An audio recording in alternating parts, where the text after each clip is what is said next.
যারা থাইল্যান্ডে আসবেন তাদের জন্য একটা বড় সমস্যা হবে খাওয়া দাওয়া। তো এরকম মুসলিম হোটেল হলে তো সমস্যা নাই, বাট যদি আপনার হলো অন্য হোটেলে যান, তো হোটেলে আপনার যাই বলতে হবে মাই কিন মু, মাই কিন মু।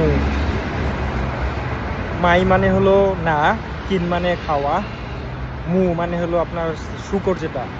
এটা যদি আপনি না বলেন তাহলে এদের ম্যাক্সিমাম খাবারের মধ্যে কিন্তু শুকর আছে। এমনকি আপনার যেহেতু হোটেলে এরা পরিষ্কার পরিচ্ছন্ন ভালো, এরা আপনি যদি শুকর অর্ডার না করেন, শুকর আপনার থাকবে না, ক্লিন করবে, করে আপনাকে দিবে। তারপরেও একটা রিস্ক থেকেই যায়। তো এই জন্য আপনার হলো বলা ভালো যে মাই কিন মু, হ্যাঁ, মাই কিন মু। অথবা বলবেন যে ইসলাম, মুসলিম, ইসলাম, মাইকিন মু, হ্যাঁ, মাইকিন।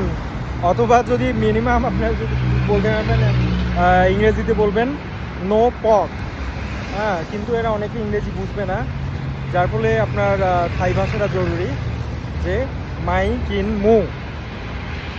তো আজকে এক ছোটো ভাই বাংলাদেশি, সে থাইল্যান্ডে আছে একটা ট্রেনিংয়ে। তো ও আর কি বলতেছে খাবার দাবার অনেক সমস্যা। তো এই জন্য আর কি বললাম যে ঠিক আছে, তোমার জন্য আমি একটা ভিডিও বানাই দিব না। হ্যাঁ, ছোটো ভাইয়ের নাম হলো আকাশ, ও এখন থাইল্যান্ডে রয়েছে।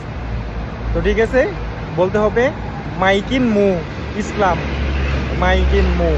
তাহলে আপনার খাবার ওরা ভালোভাবে পরিষ্কার পরিচ্ছন্ন করে প্লেট সব আপনাকে দিবে, কোনো সমস্যা নেই।